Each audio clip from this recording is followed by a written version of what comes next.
Ask him a good question. Now, Tara, are you ready to go first? Sure, I think so. Okay, so as I said before, we're going to be passing out cards to write your questions while we get our first report from the Office of Sustainability, and then I'll do my presentation and we can get into Q&A. So, please welcome from the Office of Sustainability, Tara Worden.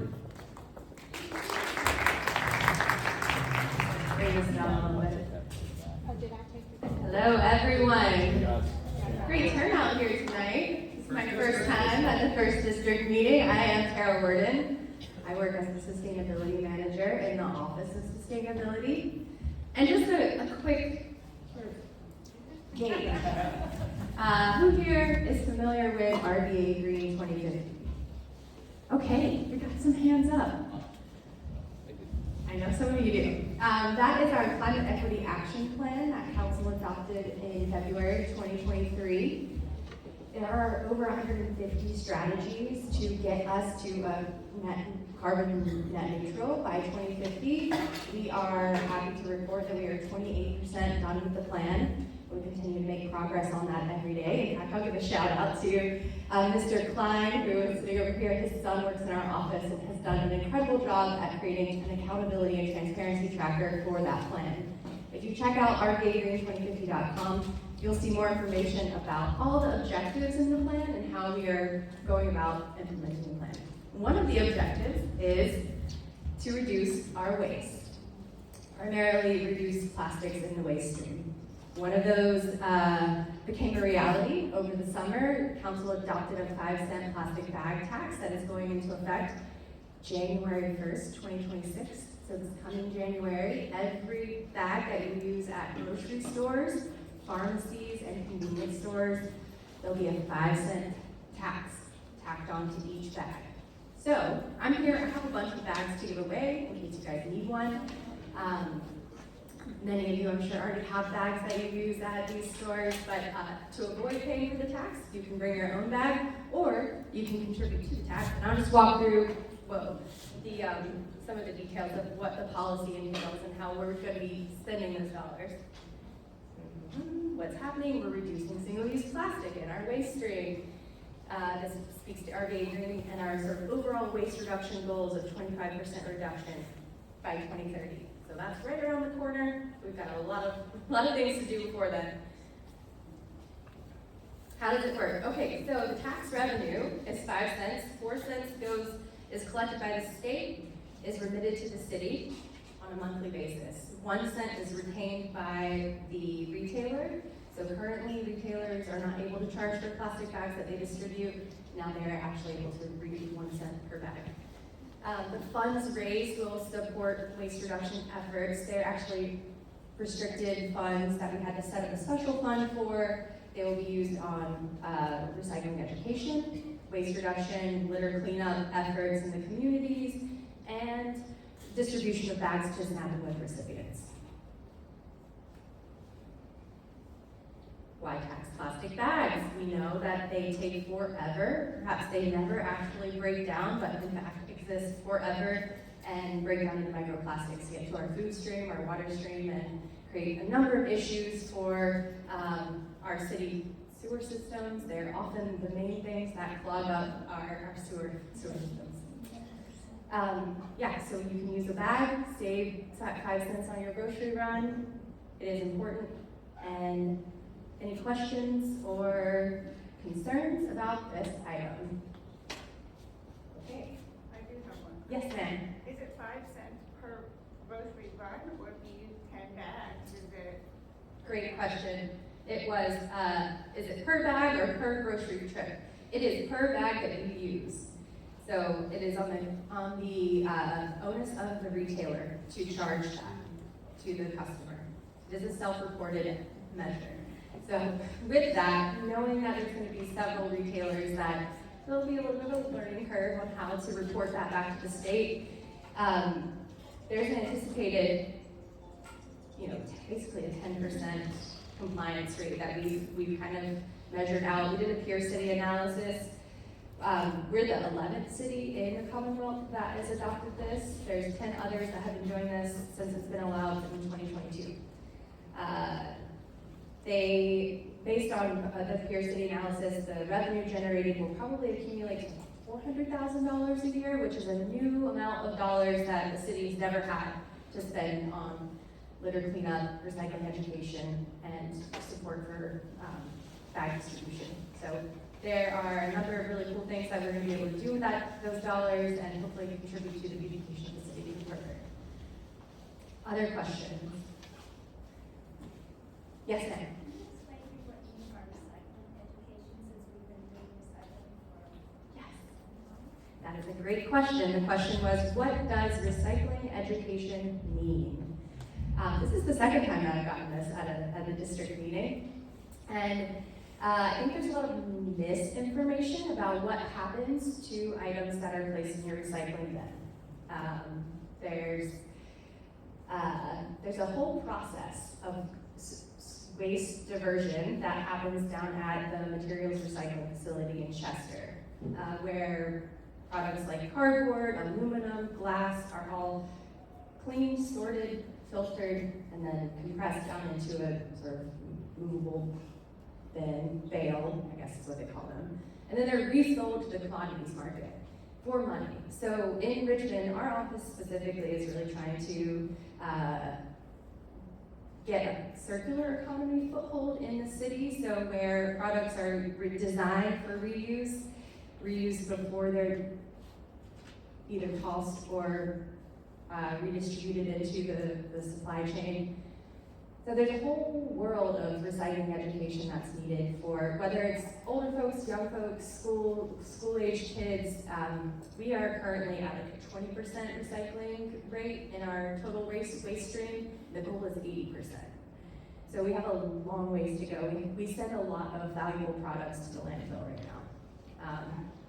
So in improving that number of how much is recycled in the waste stream would go very far. Yes? Okay. So, when, I'm not sure how to ask this. So we're getting charged for trash pickup. We're getting charged for bags that we're not gonna recycle. So we're getting double taxed? You're getting charged for trash pickup and bags that you're not going to recycle. Now we're getting charged basically twice for recycling. Is that how I understand it? Right, those bags, the plastic bags are not recyclable. The contract that the city has with Why don't we take them back to the grocery store? there's some materials that are like some new park benches are made out of old reusable bags. There's a way to recycle them. There's just not many of them locally. Sort of that manufacturing facility isn't located around here. All that to say, I see what you're saying. You're paying for multiple waste streams to be, yes. Yes, ma'am. You said it was 20% effective your participation. Now, is that Richmond City or Yes. state? Well, that's an interesting question. Sometimes it is hard. Oh, yes. Thank you. The question was, I said that 20% of our waste stream is currently recycled. That is an approximated number. Essentially, because Central Virginia Waste Management Authority, CDWMA, they manage our recycling contract, but they manage the whole region's recycling. So they don't pull out what is recycled from Richmond. We have to make those estimates based on a number of different metrics. Sorry, I'm gonna go back here and then up front. Of the 20% of items that are recycled, can you explain to us what those items are that we're putting in our recycling bin? Is it milk cartons, Coke cans? Yes. Aluminum? Yes. Cans? You are right on the money. So, the question was, thank you for the reminder, what is actually recyclable? So, on CDWMA's website and on our website, RDA Green, we have the number of things that are yes recyclable, no, don't recycle. Things that are recyclable. And interestingly enough, just kind of regionally, not every MRF, the materials reuse facility, is able to process milk cartons, so those cardboard cartons. Yogurt cups, butter tubs, all of those are certainly recyclable, but not everybody in Virginia recycles those, but our MRF does. Doesn't it need to have a 1 in the triangle to be a recyclable plastic? That is a great question. In fact, almost every plastic material comes with a little triangle with a number in between. It's 1 through 6 is recyclable. The hard plastics, like a 5-gallon bucket, those, the kind of like, they're more dense plastics, those are not recyclable.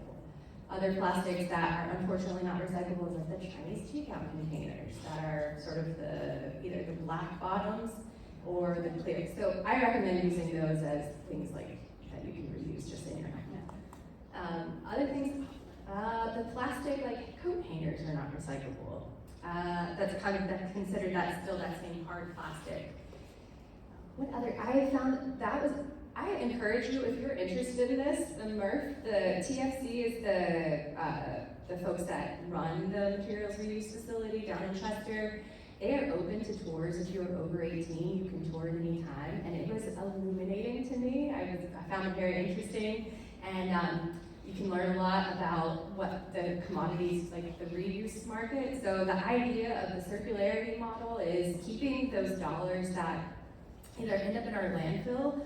I mean, we throw away a lot of aluminum that is very valuable. In our office, we often like to say, like, in the future, we'll probably be mining our landfills for some of these critical minerals that we just kind of casually throw away. So, encourage you to look into, if you're interested in this, you can come find me and we can talk more. You had another question? Yeah, actually, Comment. yeah, I actually got this question. It was submitted by a resident, and it's not about recycling, but it is about Office of Sustainability, so if we have to take that as a homework assignment, we can. But the question actually related to like zoning and the code refresh and the Office of Sustainability. So, the question was, is the Office of Sustainability working with the Planning Department as a consultant to ensure that sustainability, resiliency, and goals are in the new Richmond 300 plan or in the zoning, and some suggestions were things like open space requirement for non-permeable surfaces, in the face of all this development, or also development standards that would create less waste, either greener buildings or less demolition of previous buildings. Are these things that your office that you know of is working with the planning department or can work with the planning department? Yes, that is a great question. My background is in planning, so I used to work in the planning department in another city, in another organization. So yes, we are very involved. And from right now, we are working, so I'm sure you all seem very clued into code refresh and the process that's going on right now. Just for those of you who may not know, they've just completed Module 1, which is where they've sort of redefined the different zoning districts and the densities allowed in those different zoning districts, and then they map them out. My understanding is that the map is undergoing a big shift. There's some changes that are going on. So I know folks had mixed reviews of where the densities were placed on the map. I think that revised version is going to be coming out in the next month or so. The second module, which is really where things get interesting, is called development standards. So currently in our code, we don't really have any development standards. We have one development standard that requires, if you provide a development that provides over 30 parking spaces, you have to provide little landscaped tree islands. So development standards are our opportunity to tell developers how we want their development to look and feel and what amenities on site they should have to require. Yes, this is very exciting. So there are things like we are including tree canopy requirements from our office. This is a new state-enabled legislation that just passed this summer, where cities and municipalities can require on-site tree canopy requirements for any new development. So whether it be single-family, multifamily, commercial, industrial, it's kind of tiered down, so anywhere between 20% to 10% of on-site canopy requirements. If a developer cannot maintain that tree canopy, they can contribute into a tree canopy fund, which is basically a coffer for the city to then use those dollars and plant trees in places that need them. That's one really exciting thing. We're also considering, from the Office of Sustainability, we're looking at EV charging readiness on site for new development. The other big thing, which is reflected in Richmond 300, is green building incentives. So we are looking at an incentive menu where if you provide additional open space or you go above and beyond the tree canopy requirements, how to entice developers to say, hey, provide these on-site amenities and we'll give you something in exchange for that. So all that is kind of in the works right now. Yes, ma'am, question in the back. Do we have a tree fund? We do not. That was not allowed until July 1st this summer from the state. So we live in what's called a Dillon Rule state, where the General Assembly has to expressly allow municipalities to do anything before we can do them. In other states are called home rule states, where municipalities can do whatever as long as it's not expressly not allowed by So the. if a developer takes out all the trees and they contribute to the tree fund is actually going to another state. Oh, no. Tree fund would stay local. But we don't Tree, have- say what? But we don't have a tree fund. We don't have a tree fund right now. Okay. But as part of code refresh, the on-site preservation of trees is one thing. So when you say a developer comes in and clear cuts things, there would be a way to incentivize the preservation of trees by allowing for that preserved tree to sort of count in double to the on-site canopy requirements. So we're limited in our tools of what we can require, but the incentive package that our office is working on is meant to really address green building incentives, energy efficiency, tree canopy, EV readiness, stormwater, pervious surfaces. So that was one thing I know that you just mentioned is building lot. This is getting kind of technical, but I'll go into it in case you guys are interested. Building lot coverage is calculated currently just from how buildings, like the footprint of the roof line. It does not include additional impervious surfaces on site. So we are pushing planning to consider that as part of the building lot coverage in their calculations to sort of limit the impervious surfaces on site. There's a number, it's really exciting. I know that there's like a lot of changes that the city is considering, but it is a really exciting time to be part of the change, and I think the city welcomes all the community conversation that's happening around the policies. Other questions? Yes, ma'am. In the building, these requirements that you're trying to do with refresh, will there be a penalty for contractors and builders who do not meet those, who throw all their water bottles down the storm sewer and so on, like we're seeing up here on Grove and Thompson? Ooh, great question. That seems like, so you're talking about the trash on site being Yeah, just it's like littered? Yes, yeah, then it becomes littered. So that, I don't think that's controlled through the zoning requirements, but that certainly is a violation of city code. So that may just be a call to code enforcement to say, hey, So would that be the Richmond 311? yes, yes. May I have? Two questions here, you first. Sorry, there's one behind you. You had said that developers may pay a fee to get out of the Tree canopy. tree canopy allowance. Is that a one-time shot, or do they have to pay every year? So that is a great question. The question was, if a developer cannot meet the on-site tree canopy requirements, how do we charge developers the right amount of money? Exactly. Yes.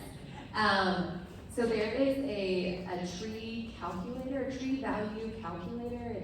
It sort of takes into the calculation the ecosystem benefits of a tree, the maintenance dollars required for a tree over a 20-year lifespan, and of course the planting and the actual cost of the purchase of the tree. That's what the city would be using, where our urban forester is really managing that sort of more technical aspect of the policy of how much the tree should be valued at.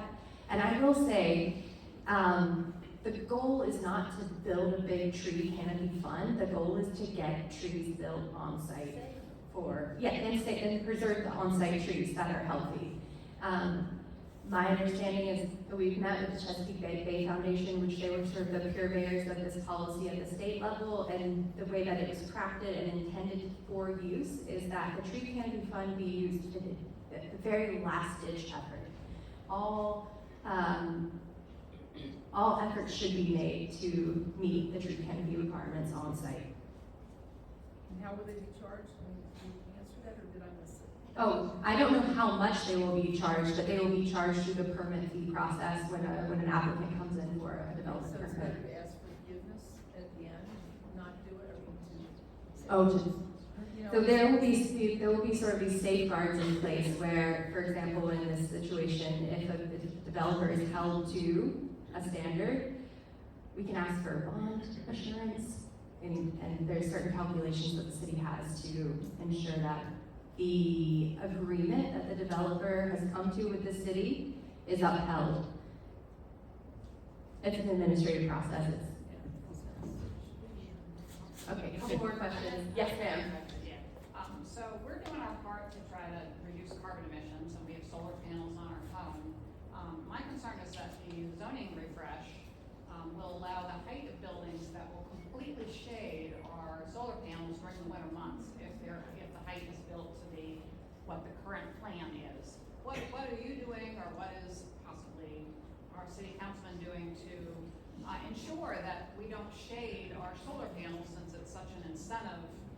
You know, in Richmond, I mean, the mayor's office is big into doing solar stuff. Yes. And how do we prevent that from happening? Great question. I'll just repeat it real quick. The question was, in light of the new allowable density drafted in code refresh, that would have impacts on surrounding development that already has solar panels. I don't have the answer to that.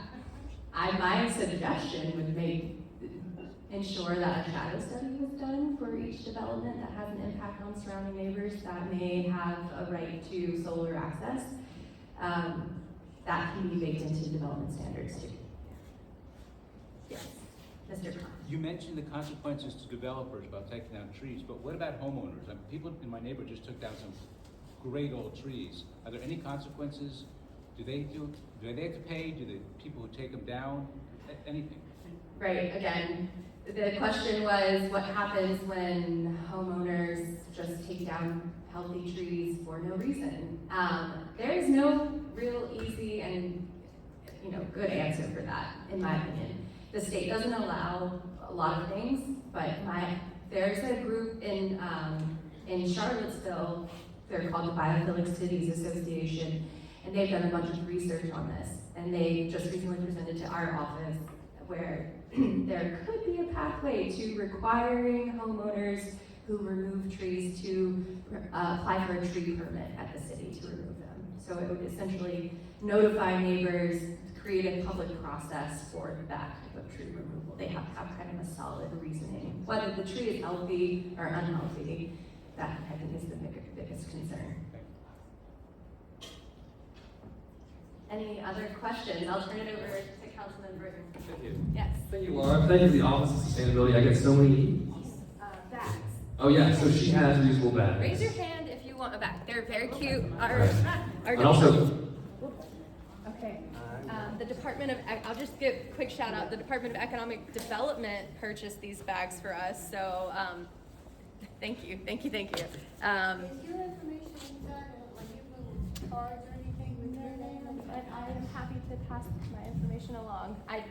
These are not stuffed with anything.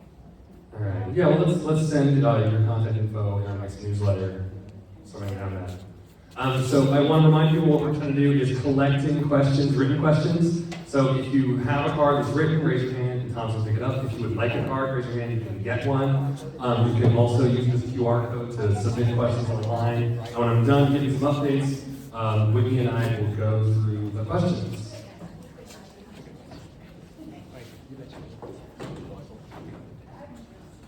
And I do think also that I will try to leave time at the end just so we will talk in person. There might be things that you don't really feel like talking to everyone about, so I will leave time for that at the end as well.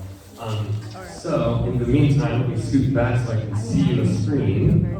And we can talk about what is left to talk about. So we recently did a survey about city services, right? And so basically the thinking is, you know, we pay so much in taxes. What are we getting for it? Shouldn't we expect basic levels of service and for those basic levels of service to get better, right? So that makes a lot of sense. This is something that I have been talking about ever since I started, and it became my job to escalate your service needs. Then I became very, very, very aware of all the needs we have of better service in the city. So this is important to me. I've been telling the mayor that this is coming, that we're going to be sending results of these survey results about what types of service level expectations that we have, so that we can get the CAO and department heads to make some commitments to improve service levels. So right now what I'm going to go through is, there's actually like a lot of words. We summarized a bunch of the results. I don't know, we will also send out the slides later so you can read them later, which is probably a better format for them because it's so much. But I will go through them briefly just so you can get a sense of what we saw, and then I'll get into all the rest of the updates from the office from there, and then we'll go into questions. So I'll say we got close to 100 responses to the survey.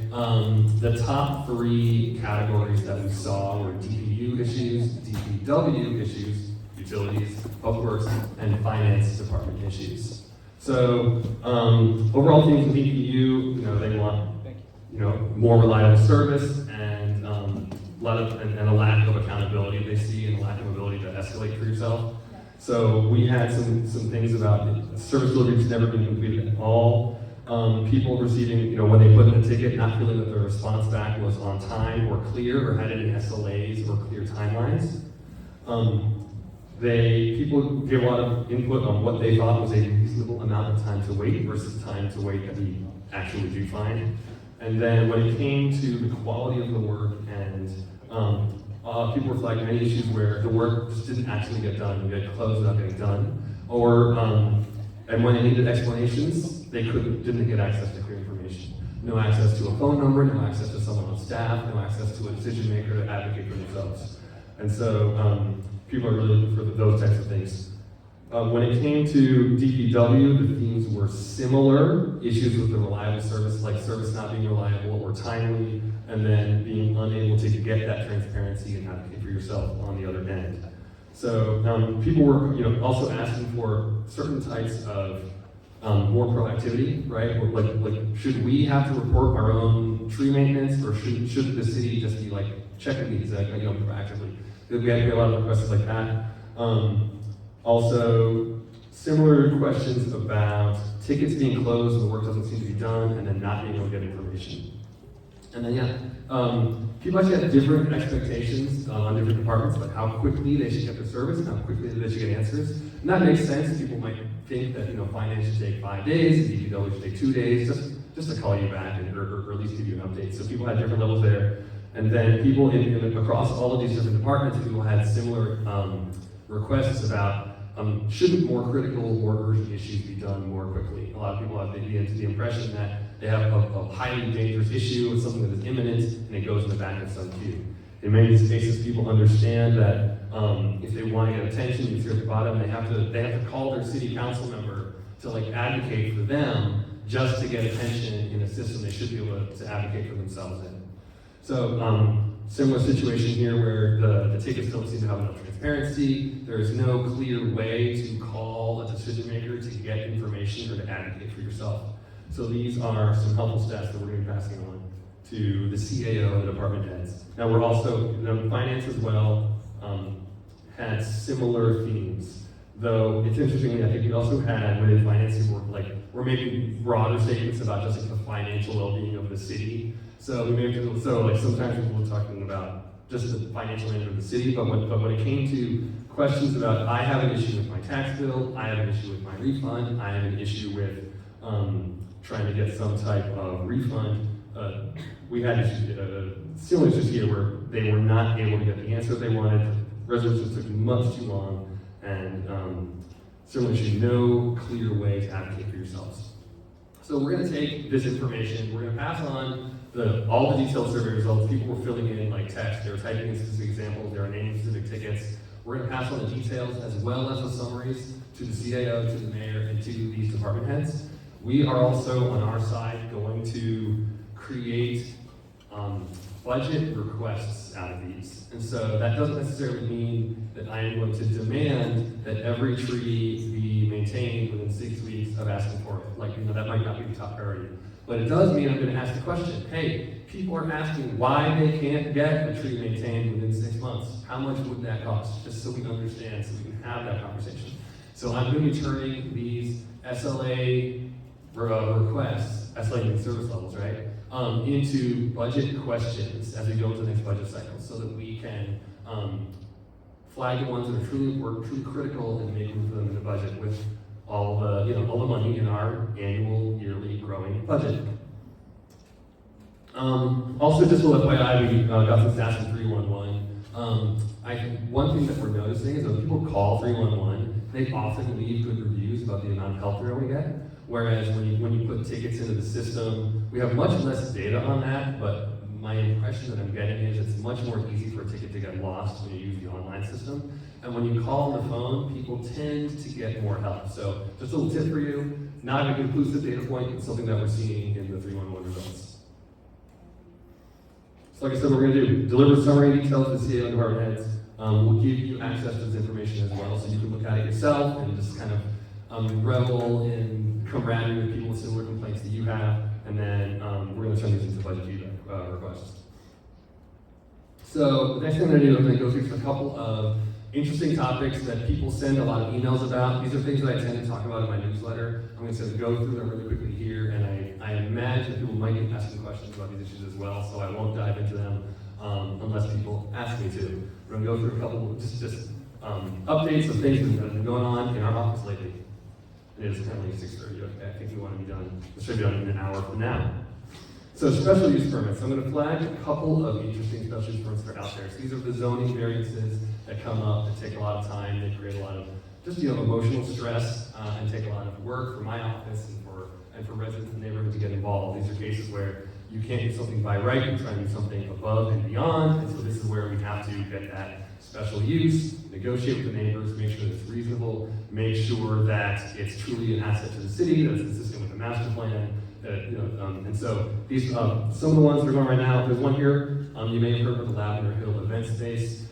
This is a co-working space that's trying to be allowed to do outdoor events in their backyard. I mean, the short story is, it is simply too loud and too close to the residents nearby. That's the headline. The more detail is, I am trying to be helpful to the applicant to find ways that they can reduce their request to see if maybe they can, be allowed to use their outdoor space without becoming a problem with the neighbors. But that's the headline there. And so, if it were to go to Planning Commission next week, I would tell Planning Commission that they should reject it. But if they're able to revise it to something smaller that they can get together with the neighbors on, they can do that. And that was the thing I'd be more likely to support. I think I give a broader theme here with SVPs. Well, actually, I think I'll go on here as I go on through. There's also one you may have heard, Grove in Malvern. There's the 7th Street Church is there. You may have seen some news coverage that they are making an application to build a bunch of homes at the intersection of Grove and Malvern. So just so you know, sometimes the news article might make it sound like this is already done, the plans are already happening. That is not the case. They're requesting the church has made a tentative deal with the developer, and that relies on a zoning variance from the city. And so this is the beginning of a many-month-long conversation about, well, let's look at this plan, let's look at the density, let's look at the access, let's look at the tree canopy, let's look at the materials, let's look at the architecture, let's look at the historical preservation of architecture. These are all important questions. So that is still out there. There's lots more to do. There's a local civic association right next door that is highly engaged and having conversations with the developer to do that. So that's the headline there. There's a long time. That might change a lot. Henry Place, if you ever heard about that historic farmhouse on Grove, Henry Place, a lot of the residents who are here right now, they did try to put 2 rows of townhomes and 16 homes there. They tried to put it in sideways with a bunch of extra driveways. It actually did get approved by Planning Commission, and I told the applicant that I could not support it.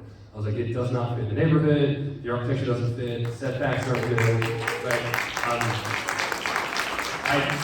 I did run, a year ago on building more homes in the city. I do believe we need to build a lot more homes in the city. I don't think we need to ram them into every neighborhood and every corner, with no thought about architecture, no thought about scale and about continuity and context. So the faster we can get to these better results, the faster we build these homes. So it's really too bad when it takes a year of negotiation to get there. What we really want to do is have some really good, clear standards, really good processes, so that developers can come up with the best plan the first time. That's where we want to get. And with any luck, a good code refresh can get us there. But in the meantime, when they come with these special use permits, I unfortunately have to spend a lot of time getting in the middle and making sure the plan gets approved. So that's Henry Place was one where they finally did come back with a plan that was more scaled back. There's going to be 10 new homes plus the original 11 homes. We're still adding homes to the neighborhood, but they're going to fit better. The setbacks will be better. The traffic flow will be better. The architecture will be better. So that's a success. I think it took just listening to everyone and having them come with an open mind. So when you have an SVP, I find just if you hear about these things coming out, sometimes proposal, the first knee-jerk reaction is going to be just to say, hey, please say no, reject this SVP. What I think works a lot better, and what I've seen work here, was to say, I know we need to build more homes. Here are the problems. Here is what I can get behind. Here is a more reasonable thing. Here's something smaller, more conservative, something that I could be happy with. Once you go there, all of a sudden the developers stop just trying to get it by you and they start working with you. And I'll be there to help you with that as well. So that has worked very well. And so that Henry Place, they have a new plan coming up, and that's being looked at by staff. Hamilton and Hanover is another one where they came up with an aggressive plan and we were able to scale it back. That one was approved about a week or two ago by council, so they have their approval. That one also had approval of the neighborhood by the time it got to the end. And so that one took longer than it should have as well, so I really hope to get those faster, but in the meantime, these take a lot of time. Traffic safety is very important. A lot of you knows about this. I spend a lot of time doing this, so let me spend faster on this one here. So there are a number of specific traffic mitigations in the neighborhood that I've been trying to get, like speed humps near St. Christopher's, speed humps in Monument Avenue Place, things like that. There were some contract issues that were holding these up, so DPW did commit to a number of these things and has been taking a very long time to deliver them. They explained that some contract issues were holding that up, but I got an email with like the CAO CC'd on it saying, hey, we got the contract issues for, the speed humps are coming soon.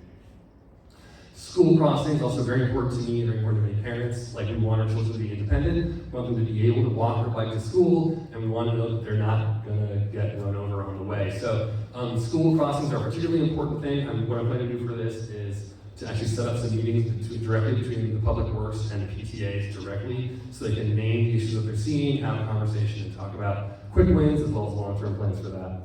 Department of Transportation, so we don't have one. We have transportation engineers within the Public Works. One of the things I actually ran on, and that my predecessor also got the wheels in motion starting on, was getting a dedicated Department of Transportation, so that somebody leading all these transportation decisions could be somebody with safety in mind, multimodal pedestrian safety in mind as well, rather than someone who's into paving in charge of everything. Someone who's a transportation engineer with the considerations of safety in charge. So the wheels are actually in motion to do that. DPW is reorganizing all the engineers together into a single department. They're going to have under a single head. They have a line opening for a director of transportation to run this. So that is very good. I think that's also going to create a lot more efficiency. So things that seem to take forever will be able to move more quickly because we have multiple departments that are related that can't coordinate, and they're going to be all in one place. Vision Zero is a commitment the city has made to try to get traffic fatalities down to zero. So there's actually a lot, so I'm also on the Safe and Healthy Streets Commission, which is a commission that meets quarterly to get reports on Vision Zero and to ask questions and to make resolutions of what the city can do to reach traffic safety, Vision Zero accountability and goals. So that is something that I'm the city council representative on that commission, just so you know that I do that. So generally speaking, one of the most important things that you're seeing us do around the city is reducing speeds in general. You'll see this with some streets going from 2 lanes down to 1, or having lanes getting more narrow, or or having very ugly bike lanes moved around with floating parking that is confusing and ugly, but also does cause cars to drive more slowly, which is probably the primary benefit of most of the traffic reorganization that we see around the city. Slowing cars down is one of the most important things. It increases your response time, it decreases the fatality of your incidents. So it's a very, very important thing. So slowing down the city is very important. Now there is a new dashboard, and if you Google RVA Vision Zero, you will see a tremendous amount of really cool data. I might even pull it up in the questions. You can see all the speeds across the city on every block in the city. You can see the speed data. You can also see the accident data across the city as well. So this is very useful stuff. You can say, if you're seeing this fast on Monument Avenue, is this my imagination? You can log in and take a look. Oh my gosh, yeah, more than a quarter of people are going close to 40 miles an hour on Monument Avenue. Now I know that.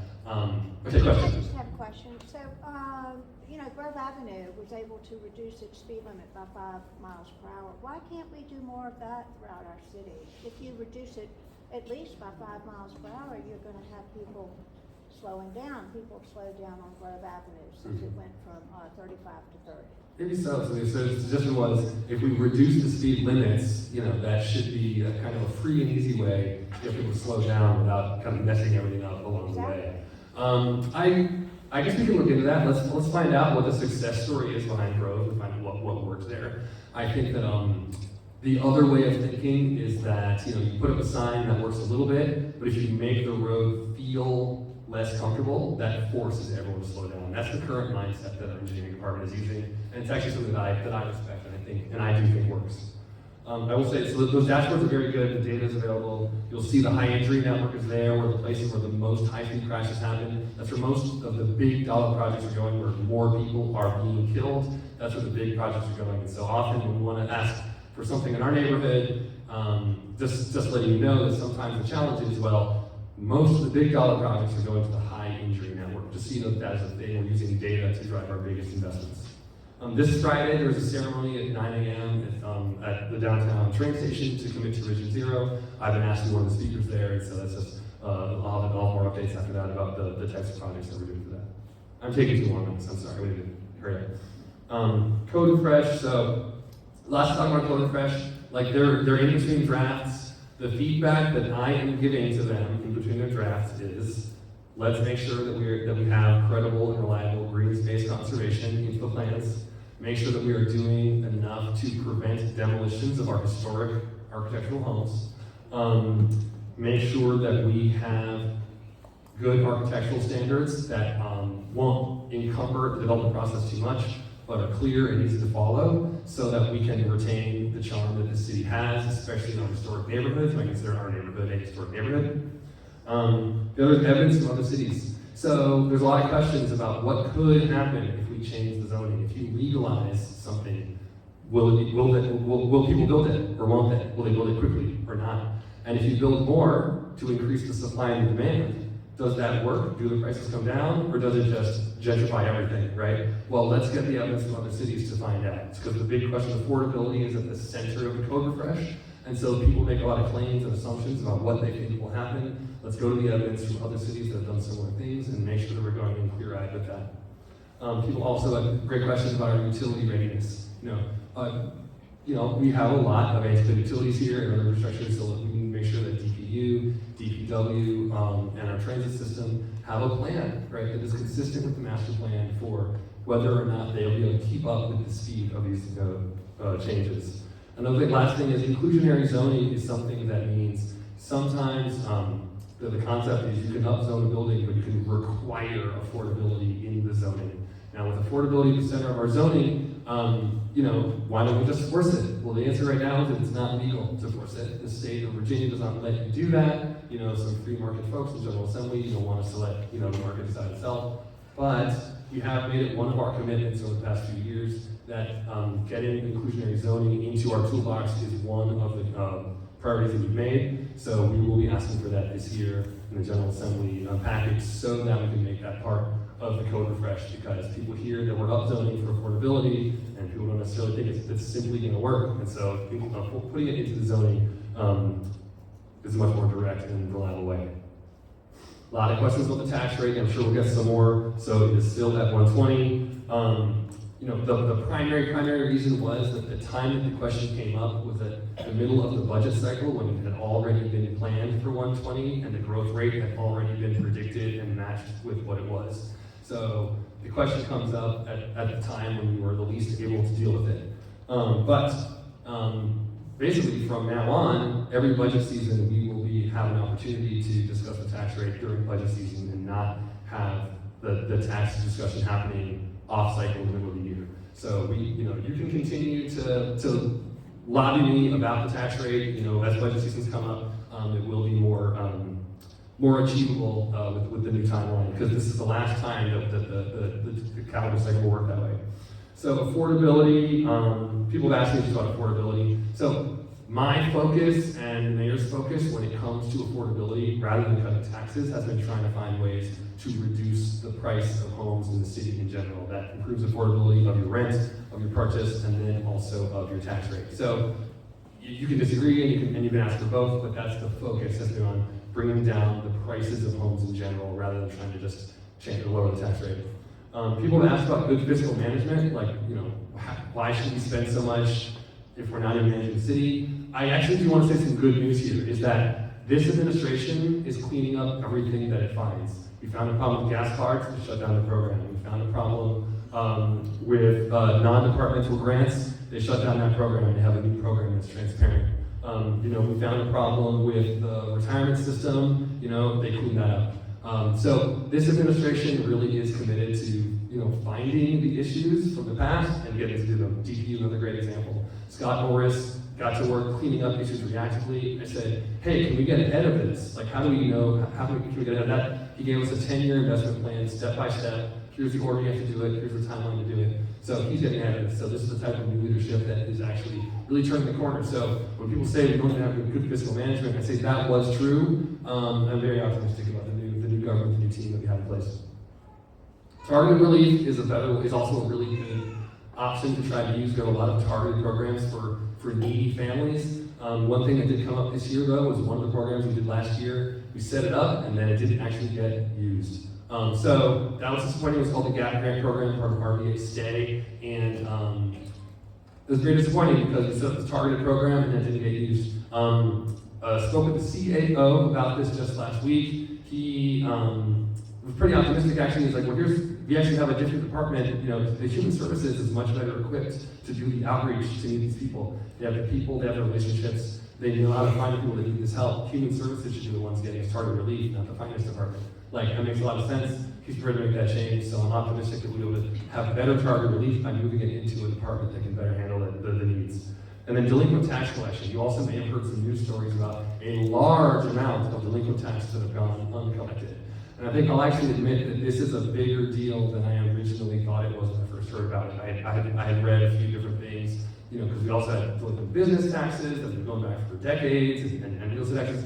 So this is a large amount of money. So it's important because we have lots of goals in the city that we need to meet. It's important because we're raising taxes to meet those goals, and we need to be looking for alternative sources. And also, the delinquent taxes fund our affordable housing goals. So this is something that actually our office had flagged because we were trying to find more land for the land bank. Maggie worked the land bank, and Laurel Lafayette said, well, we're not doing the delinquent tax collection anymore. Go find out why. So part of what started the conversation when we all, they got the context going here of how we can figure out this was an issue. Some highlights, this legislation, some past, present, and future that's going on. A couple of wins. So we passed legislation to create a transparency in the budget process, where now every department head submits a budget request. We actually get a copy of that now. So even though their budget requests might not get met in the mayor's budget, we'll be able to compare it and see. So if we're trying to have conversations about, which department should get more, we'll have even more information. So that's very important because one of our most important jobs is the budget. In the past, council has not had nearly enough information to do it. And so this change is very helpful to have more information and transparency. We also passed a rental inspection district program. So you can already ask for a rental inspection, but now this will create districts with proactive inspection. This will help people who are afraid to call them in because they're worried that their landlord might evict evict them, which is a real thing. So a lot of people are afraid to call in for slumlords because they know that the slumlord has all the power. These districts will now allow us to proactively go and inspect these things without people having to put their own name on the line. So really excited that this got passed. That just got passed in the past month. I had to do a lot of work to kind of get through all the different amendments and issues, and questions from small landlords, and questions about evictions and displacement. So we're really happy that this was passed. So the next step will be actually creating districts based on a history of complaints.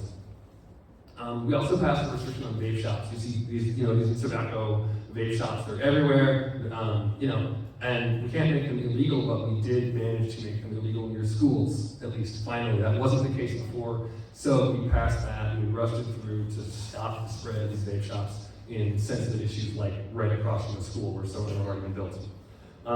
Things in progress, we're trying to get the fines increased for demolitions that are unpermitted, because once you demolish a building, you can't get it back. So we're trying to make sure that that's not just a slap on the wrist, and it really truly stops people from doing that. We're also potentially setting up a FOIA library. So you can always call the government and ask for Freedom of Information Act documents. What we're now probably going to also do is start posting those documents online for other people to also read. So a great way to crowdsource transparency. So somebody flags something, but they may not be able to catch the issue. Somebody else will be able to catch it. So that's really exciting and great.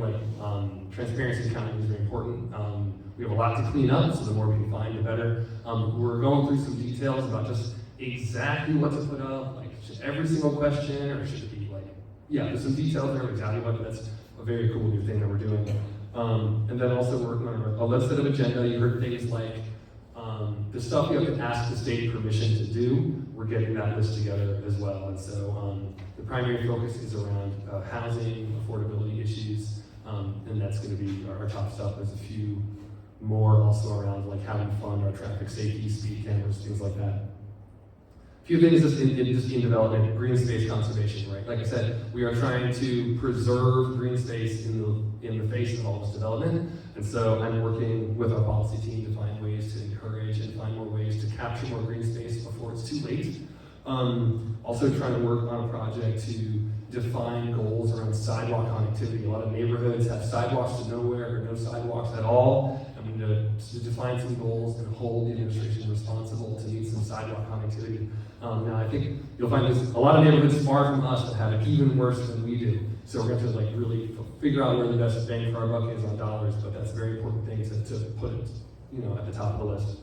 Home energy efficiency program as well. Like Dominion has one of these, but our city energy department doesn't, and so this is something we're trying to set up as well, so we can save money on their utilities through home energy efficiency, and then also hoping to get legislative agenda for affordable housing, and there's also consideration for a tax deferment program that can create ways to reduce the amount that your tax can increase. So if your assessments go up, then we'll be able to find ways to cap the annual increase of your taxes. That's something that we have permission from the state to do, and we're working on how to do that. So that is all of that. It is close to 7. I think what I'd like to do now is if anyone has more cards and questions, let's get those over to Whitney and Thomas, and then maybe Whitney, you can come and you can let us know roughly how many questions we're going to have and what they are, and we'll try to talk through them.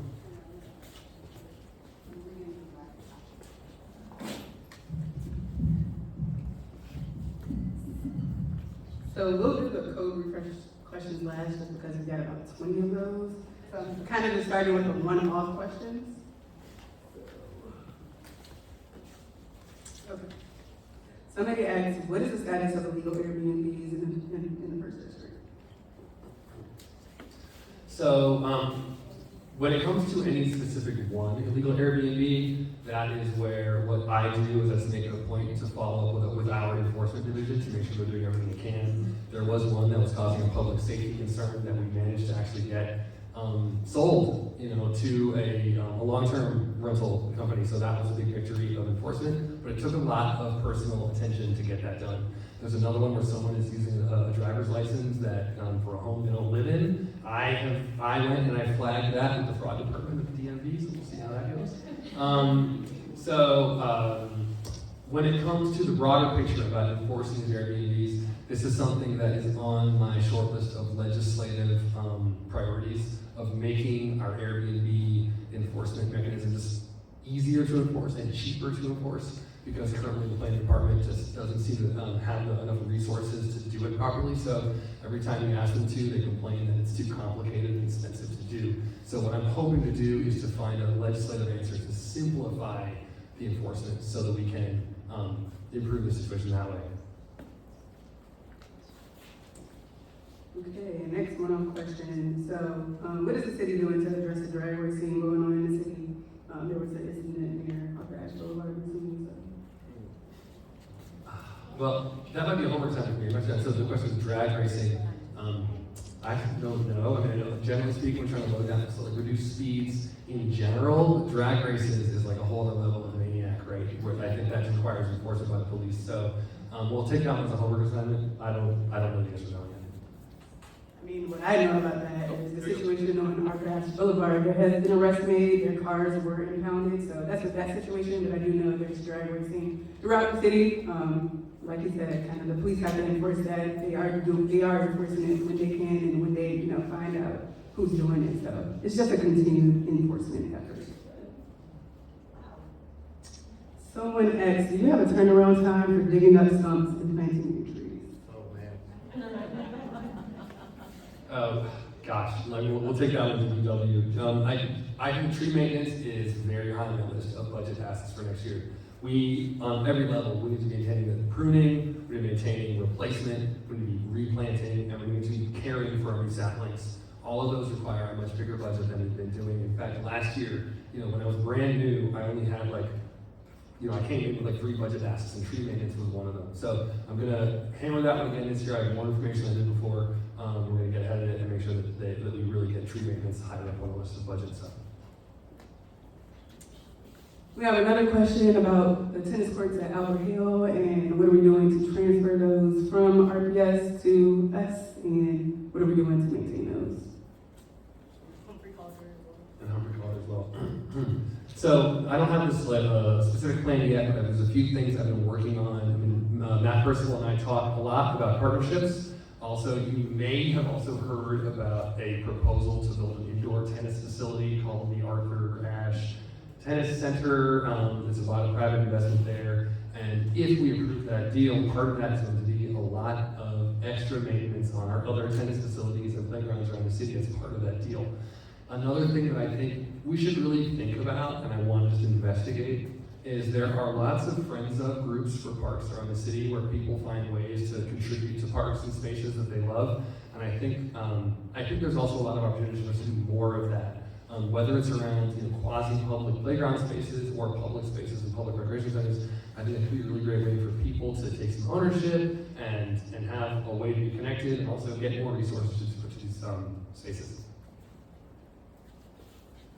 So now we'll move to more specific questions. So these really have to do with real estate taxes, uncollected taxes. So you kind of answered it, but people want to know what exactly the city council plans to do in addressing the multiple malfunctions of city government, like the inability to collect taxes and things like that. And are they at liberty to not pay their real estate taxes since other people don't have to?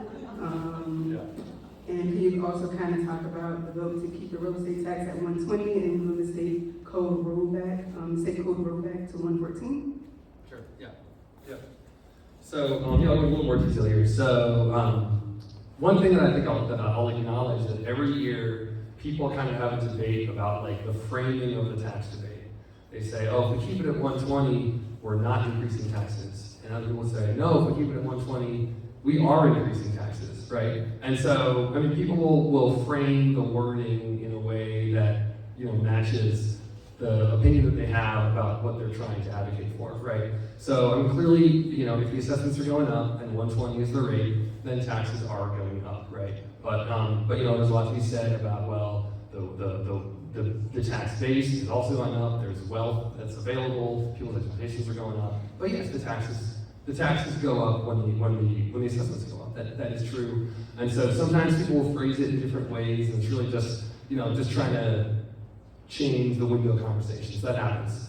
I think one thing to understand about that law, right? So this is something that, honestly, I think there's like a historical context where the General Assembly was trying to, take away control from a lot of minority-controlled cities by making things more difficult for them, making it harder for them to raise taxes, making it harder for them to control their own municipalities. So this is one leftover facet of that, is that every time the city wants to do anything tax-related, even keeping things the same, they have to go through this extra step to do it. There's a 1% limit for how much the rates can go up, which is not even as high as inflation. So that's sort of evidence that it's a little bit of an unfair system. Nevertheless, it's an important conversation to be having all the time. We should always be talking about the tax rate because it is very high, and we should always be considering whether or not we can afford to let it stay that high.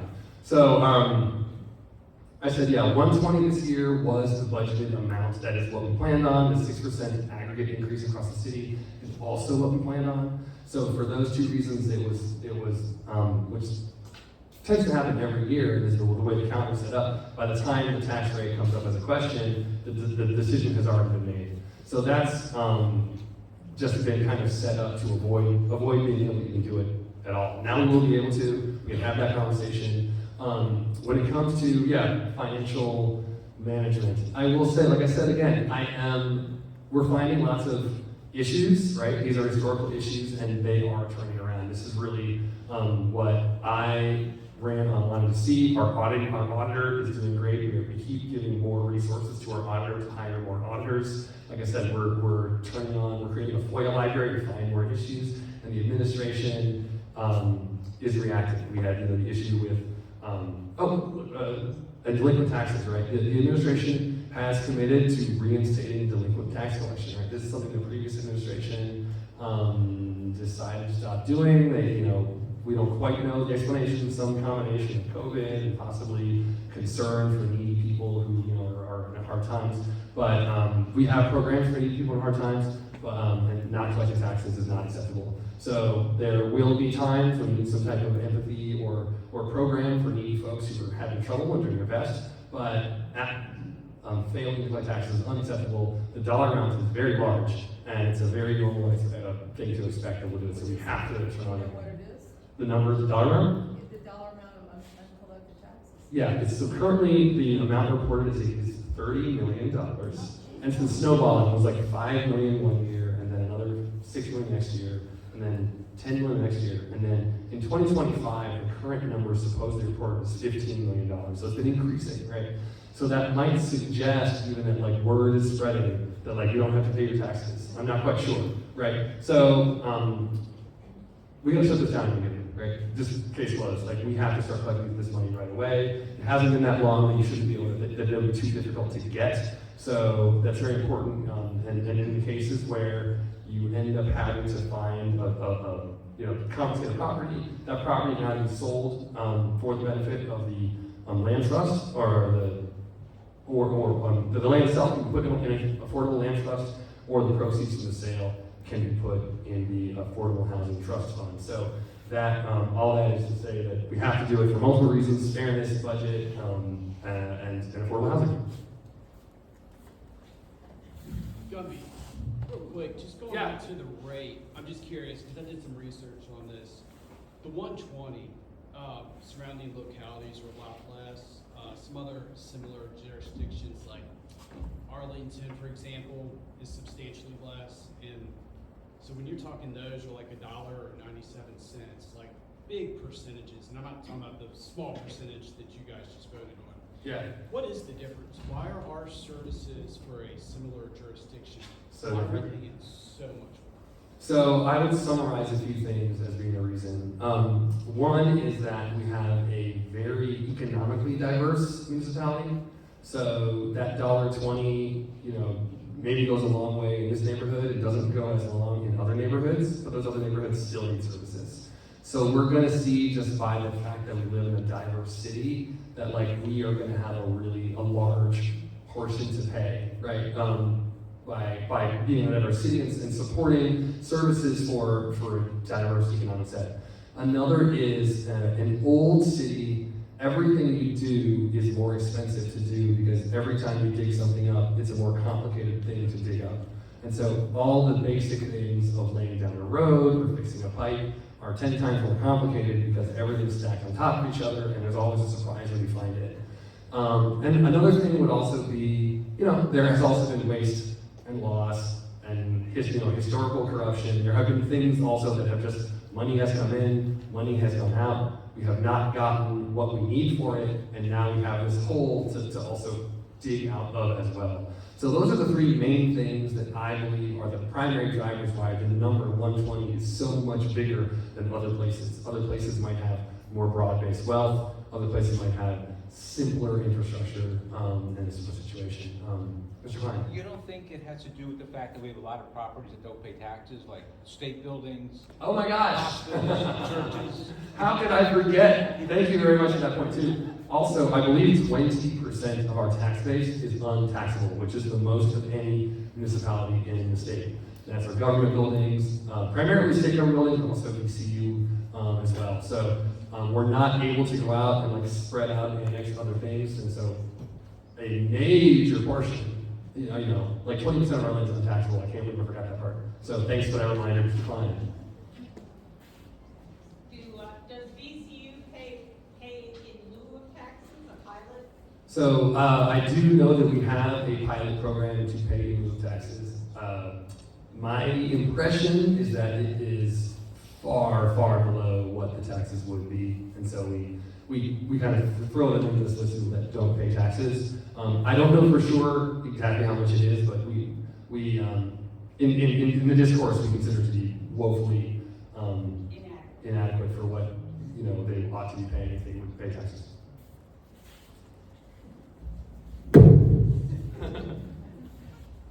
Right, the second part to one of those questions, can you kind of talk about, so the city does typically run a surplus every year, so can you talk about what benefits this district will realize from the surplus for this year, and maybe talk about what some of your priorities will be? All right, this will be my first surplus actually. Oh,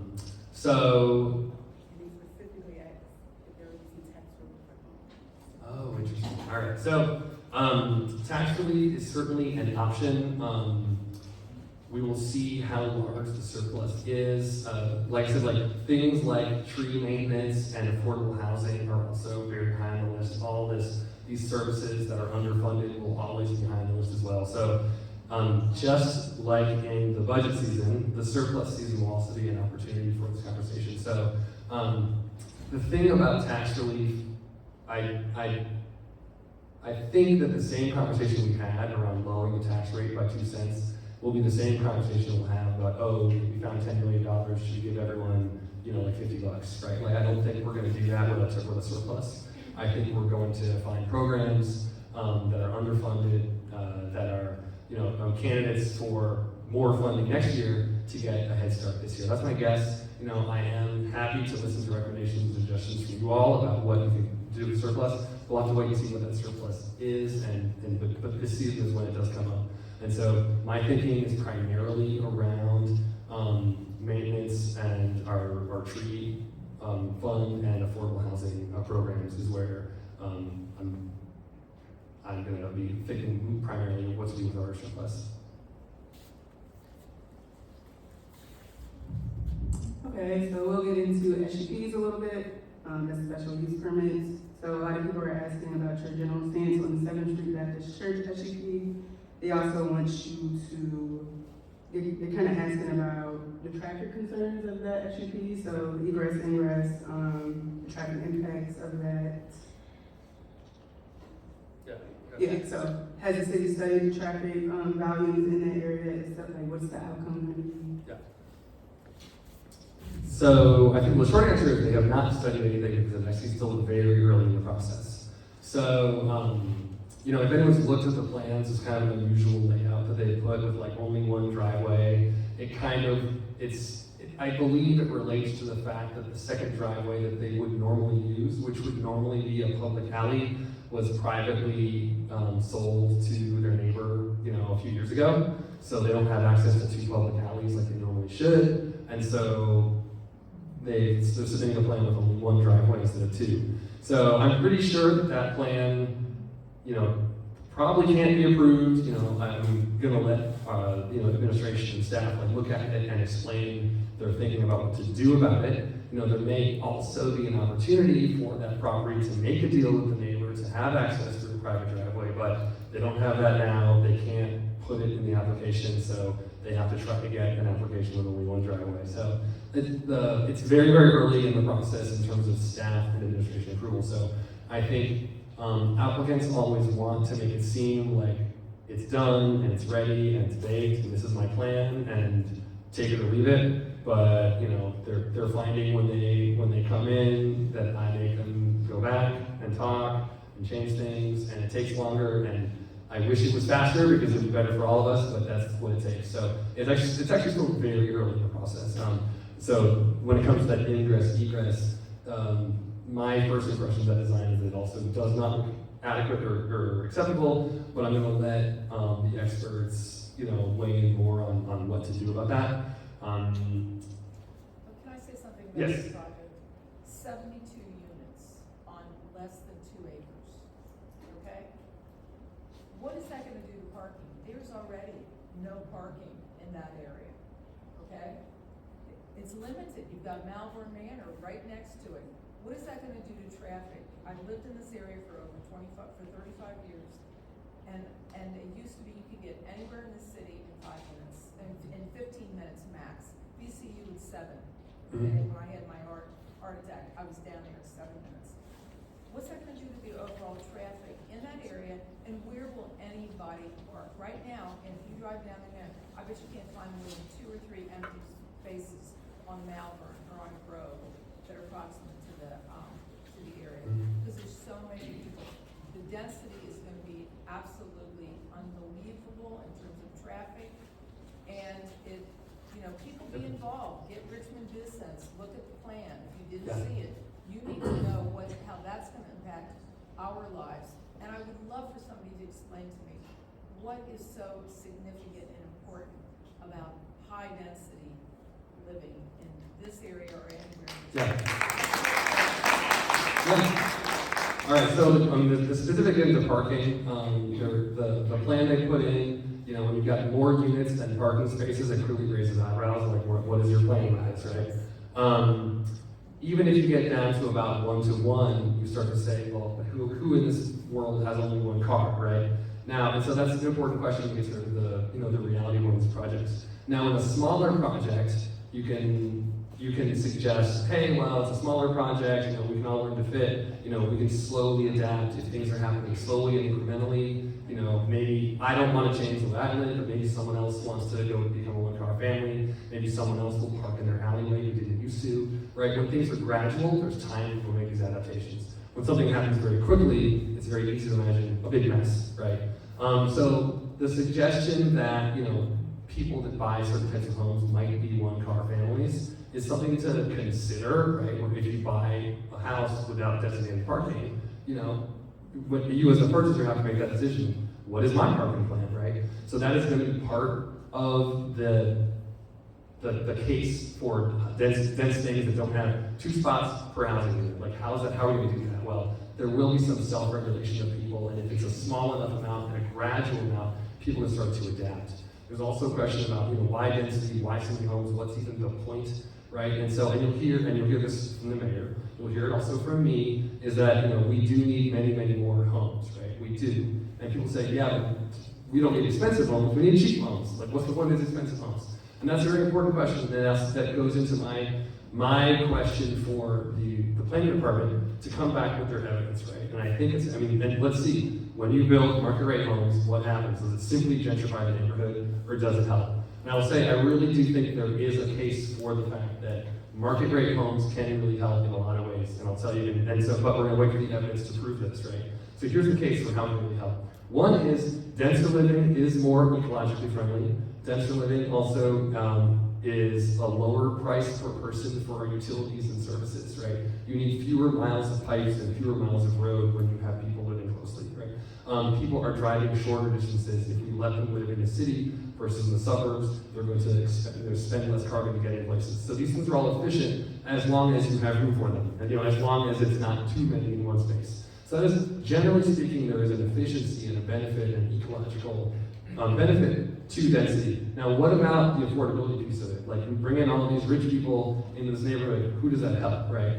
And these are people that, if we give them homes in our neighborhood, they will not gentrify the next neighborhood, right? Because they're coming with money, they want to live in Richmond, and if we give them a nice place, a nice neighborhood, they can move in here, right? And we can, or they can move in the north side, or they can move in the south side, right? And they can bid up the prices of those neighborhoods as well. So there is a direct line of affordability to market rate homes that does do its part in the bigger story of affordability. Now, we also have subsidized housing, we also have tax breaks, we also have density in other parts of the city, we also have high density things on the pulse line. So it's not crazy or ridiculous to think that building market rate homes can help affordability. Now, it's a question. Does it really help affordability, right? But it's not ridiculous. Like, there is a case to be made that that these people, they're going to take their money either to our neighborhood or the next neighborhood, and if they take to the next neighborhood, their prices are not as low. So we need houses all across the city, and the denser it is, the more efficient it is, the more of it we can have, the more we can improve the pressure on the prices. As long as we don't overwhelm our parking,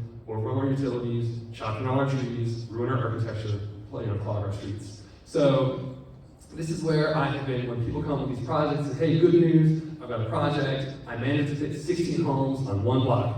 I say, hey, good for you, you managed to fit 16 homes on one block, but it doesn't fit, it doesn't work. Try 10, right? And then it works, right? And so, good news, we got more homes, but also we figured out the parking, we figured out the traffic, we figured out the architecture, we figured out the style. And so there is also, and this thing I was saying like a year ago, when we eliminated parking minimums citywide, right? People say, that's crazy, how can you not have parking minimums?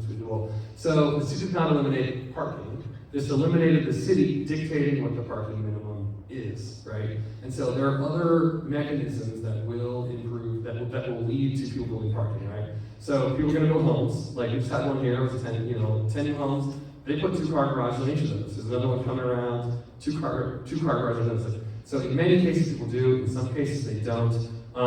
Investors often won't even fund a project with not enough funding, without enough parking. Residents won't move into places with not enough parking. So there are some other mechanisms that will regulate this. But when something is too big and too aggressive, it can be too much. That's when I unfortunately have to step in because we don't always trust the planning department to do it for us. So I have to go and make it visual. So this one here, it is pretty aggressive. When there's more units than parking spaces, you say, where's this all gonna go? And so, yeah, that's a very important question. Pay $750,000 for a townhouse where there's 72 other units. The houses, the ones that they built in Grovenham, or Patterson Hamilton, Grovenham, they're two are sold or 3 are sold. They want $750,000. That's not equitable housing, okay? Yes. That is foolhardy to do that. And you know what's gonna happen? All these apartments I see being built, people are gonna buy them as investments or 1031 exchanges, and they're gonna rent them. And you're gonna have renters. And you're gonna have not one person living in a 1-bedroom apartment or one couple. You're gonna have a couple college students, and they're each gonna have their own car. It doesn't work, folks. All right. Go on to questions. Did you want to follow up with the developer? This is, just throwing it out here. You said you were looking at evidence from other cities. Yes. What cities are you exploring? So cities like Austin and even Washington D.C., places that have undergone big booms and had to adapt to high demand and build. What have they done? And so that's like the planning department and the building department are tasked with finding evidence to make a case that it's going to work. Are you concerned about the lawsuits in Charlottesville?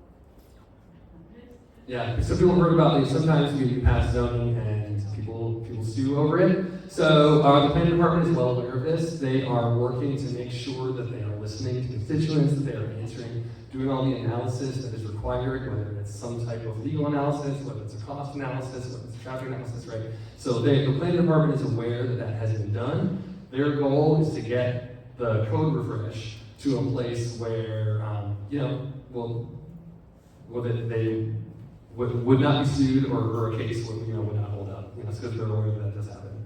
And are you still planning to vote on this spring? So the timeline this spring, I mean, there's no specific deadline to do this. In spring. 2026? Yeah, so I think there is a current timeline that you have to try to go at over the next couple, sometime in 2026 is still the timeline. Planning department is running it, and city council has the responsibility to vote for it and to hold it up as long as we need to change it, to do whatever we have to do. You know, like I said, like architectural things, tree things, green space things, affordability things, all the things that we're gonna need to approve it. You know, 9 of us have to get behind it, and so that, you know, if I had to guess, it probably will get held up by various people with various concerns, but currently they're just trying to get something passed next year. And it may be very different from what we saw, the last draft we saw, or it could be similar, but like I said, there's lots of other things you can tack onto it. All right, what do you think? What is going to have a lot of code refresh questions? Still haven't gotten into the code refresh part. The next question is, they're thanking you for all the thought you've been putting into the SUPs. Do you support the cultural heritage stewardship plan, which is about to return to the planning commission? So I do support the Cultural Heritage Stewardship Plan.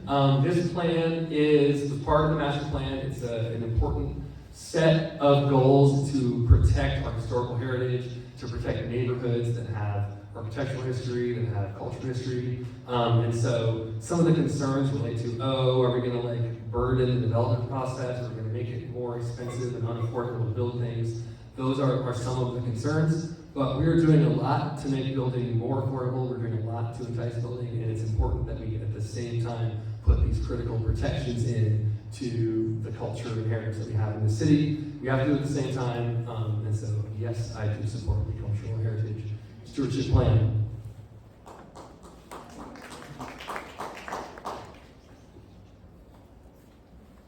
So then last 2 questions before we get into code refresh questions. This person is saying, I've lived in the 4600 block of Monument Avenue for 20+ years. She's noticed an increase in the amount of bus and truck traffic in the area. What do you, sorry, the penmanship, I can't really read. So, what do you know about the traffic plans for Monument Avenue? I don't know much, but we'll take a homework assignment for this one. I was looking at the traffic speed map for Monument Avenue, and it is very fast. I would like to see some traffic calming there. It's interesting also, we have a lot of really fast roads west of 195. When you go east of 195, Monument is like uniquely fast. And they try to call that a public park, but it's unusable because there's 40-mile-per-hour traffic, you know, on both sides of it. So, but I don't know anything about the specific goals of keeping trucks on or off. I will take that as a homework assignment.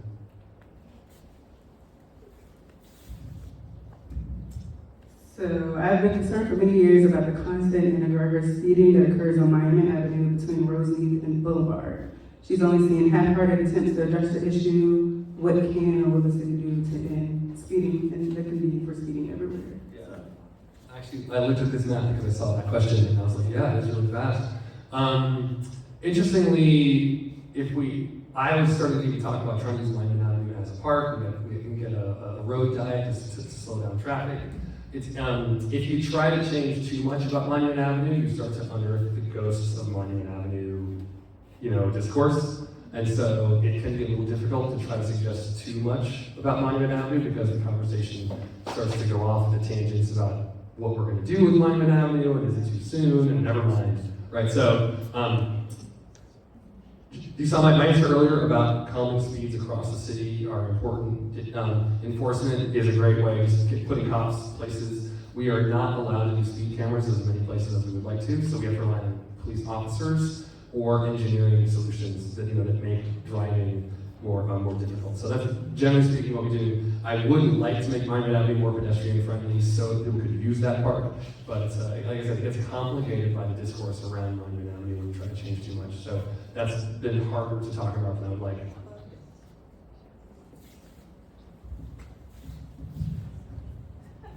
So now code refresh questions. I'm trying to group them. So can you give your general stance on what you think about the code refresh and what you're doing to improve it? And what % of your constituents are in favor of the code refresh? And can you also kind of discuss like the makeup of the code refresh? So the people who are making these decisions and just service on boards, commissions, why are the same people on all of these boards? Actually, we might remind me of this question, I'll do one at a time. What should we start with? So what's your position? My position on code refresh. So generally speaking, I think we need to build more homes. I really do, right? I do think that it is important for a lot of reasons. It will help affordability. It will make us more environmentally sustainable. It will make us better able to support transit and culture and commerce, and will take the city to the next level. It will also increase our tax base so we can rely on more people rather than fewer to pay for things we need. So I do think we need to build more homes. So the question is, how do you do it and not mess it up and not ruin this wonderful place that we have? And that's what's very important. So that's how you, so things like, should we put really tall buildings on Broad Street because there's a pulse line there? And that's, like, yes, great, do that. Should we allow, if someone's building a house, to maybe make it a duplex instead of a single house? I can see a lot of value there. If it's same footprint, similar architectural standards, it fits the neighborhood, but I can have 2 smaller homes instead of 1 larger home. That sounds like a good thing for affordability, right?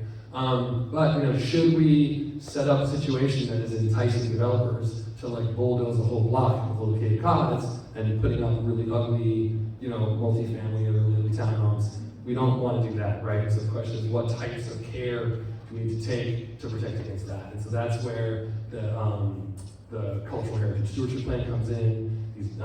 Some of the upzoning suggestions involve things like you can't put a second building next to your first building unless you save the first building. There are ideas like this that we're working on to preserve what we have. I also believe architectural standards are an important piece. I knocked on doors a year ago and people would say, what are you going to do to stop all this development? And I'd say, well, I think I've built more homes, but there's no reason they should be ugly. We have a beautiful city. That's why people want to live here. Let's make sure we have some good, clear, quick to follow architectural standards so people can build and we'll come with the good plan first. Follow up? Yeah, it was just really quickly. I admire your stated stance. I believe that you've been very vocal about being pro-development and about increasing density. I think that there has been a bit of a strain of illogic in what's been said tonight about housing prices, the vote on the tax thing, bringing down the price of housing or bringing it up. I mean, I think it kind of, in the course of answering a lot of questions, you have to say a lot of things. But in other places that have taken the pro-development stance, cities like Boston, cities like Berkeley, California, the net effect is that residents concerned about development are steamrolled in the name of density. You want to speed up development. You've said you want to simplify it, you want to make it easier, putting yourself in the middle of these conversations in order to make things more amenable for neighbors, I think has obviously given you some insight into that process. But if in the name of density in these targeted areas like this neighborhood right now within the development plan is there, and your stated pro-density position, the fact that much of your donor base is comprised of developers and realtors and financial interests, including developers currently actively seeking special use permits to develop in our district, why should we trust you to represent our valid concerns with development and with the code refresh process? All right. So I do, so like, yeah, that's a good one. So there are competing values here, right? That where you say, like, we want to build more homes because it will improve many things. We also want to preserve, what is good of what we have, right? And so these are, well, are we waiting on the evidence? yeah. Yeah, you'll hear it. So yeah, right. The places like actually Tyson's Corner and Austin are success stories that have done a lot to build and have slowed the rising housing prices. People left Austin because they couldn't remote work anymore. Yeah. Okay. There was an article in the Wall Street Journal today about how rents are going down all over the country because of the glut of new housing. Okay. So I don't know, catch up on the Wall Street Journal. All right. Well, so someone asked about, I guess, like my values and my stance. So like I said, I have been generally a proponent of density for most of my adult life for all the reasons that I stated. The reasons that I expect it to improve a city, that you spread up the tax base, more environmentally friendly, create more supply, right? In this job now, since starting, I have also felt the responsibility to balance all the other, values that are also in play. Protecting our historical heritage, protecting our quality of life, protecting our tree canopy.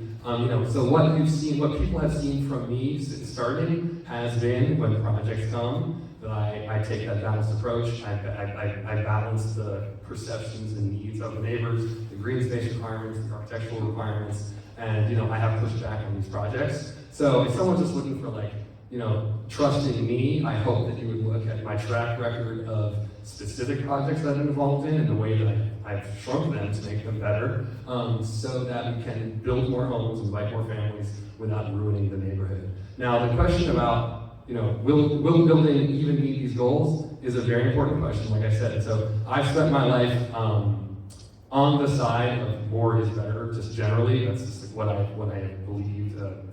But now with the responsibility of voting for a code refresh, I'm saying, well, let's scrutinize this case. Let's scrutinize the evidence. Let's make sure this is going to do what we think it's going to do. And so that's why when it comes to code refresh, that's why I'm asking those questions.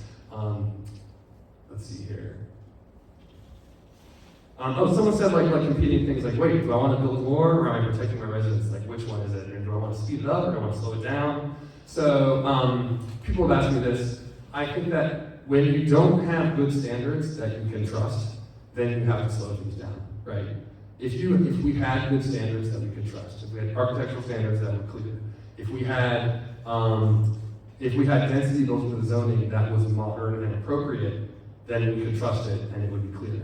But we don't. So we have our zoning is very old, so developers point to it and say, well, that zoning is too old, so we can't use it. So now I have to go to a special use permit, and now all bets are off.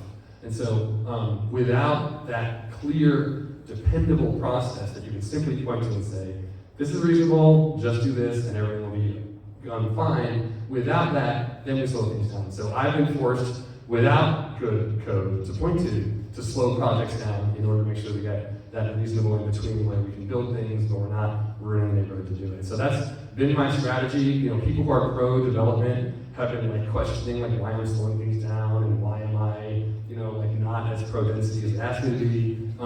People who are, just want to preserve what's beautiful and historical in the city are, very nervous when I'm talking about how density is good. So I really am trying to marry these together and find a way to invite more families here with clear, predictable standards that, will allow people to know what to expect and protect our architecture and protect our green space. So that is something that a good code refresh would get us to, and that's where I want to get us to, so that we're not having a fight over every single project.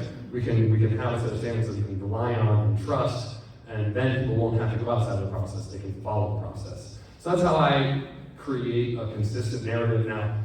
Like I said, the evidence of is this going to work is a very important question. That is critical. I've been pushing on Dana Gula and the planning department to bring that type of evidence so that we can have it. But the case is something that I've believed in most of my adult life, that we have, for most of history, been preventing housing because we want to protect what we have. And now we have a case. We've had a case for decades where homes cost more and more and more and more, and our children have to move further and further and further away. And so we are trying to reverse that, but if you go too far, you mess it up, you're going to ruin stuff. So I am trying to get reliable code that we can trust.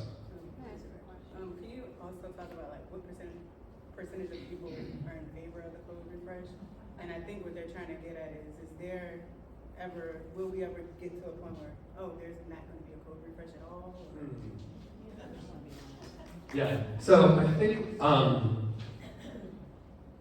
so people say no code refresh. I imagine what they're most saying is don't mess up the zoning and make it too dense so people build really bad stuff here, right? If someone was going to go and just update some codes and make sure that it matches what's already there, people would really not. They wouldn't be blinking, right? It's that next level of taking it to the next level that's creating this concern. So what you might find, if we find that people are really that there is not a consensus around where to put the density and how much is safe, we may find just a much more conservative refresh Because there is a lot of basics that we do have to do. Like there are neighborhoods where the stuff that are built there doesn't match what's in the zoning. At the very least, you have to catch that up. And then the question is, to meet our goals, should we, allow density on Broad Street? Should we allow density on the north-south pulse corridor? Should we allow density in the places where we want to create that density? Those other questions about like, oh yeah, but should we add a little more everywhere else, right? That's the stuff that neighborhoods and counselors are going to be looking at and saying, do I believe that this is part of an all-encompassing solution, right? Do we all need to do a little bit to invite a few more homes here, a few more homes there, and a lot of homes in certain places? Or am I going to, block that because I don't believe it's going to work anyway? I think the downside is too big. So all the counselors are weighing this. We're listening to our constituents on what is important to them, what we believe is really going to work. And so I think it's not going to be not a code refresh. What you might find, I believe, on the conservative end of things would be a drawn-out process where it gets scaled back and scaled back and scaled back, and something more conservative passes. That would probably be like the conservative end of things, where the planning department had a vision and said, hey, we've got to grow the city, and here's how we're going to do it. And then all the concerns about, is that really going to work? Are you sure you want to do that? Don't do it here. It might scale down, it might drag out. But they do have to pass something, to get better construction standards, to create the tree canopies, to modernize the code. But can we find ways to edit it and make it better? And listen to concerns of people and look at the evidence to make sure that we're doing it right. We should take as long as it takes to get there. I was just curious, going back to Whitney, she did ask about, could you give an idea of percentage of your constituents in favor of code refresh as it is right now, based on what we know currently? Yeah. I know that the emails you get are from the people that are very nervous about it, right? So when I get emails, everyone's saying, what is this? My neighborhood is perfect, don't mess it up, right? I get a lot of that.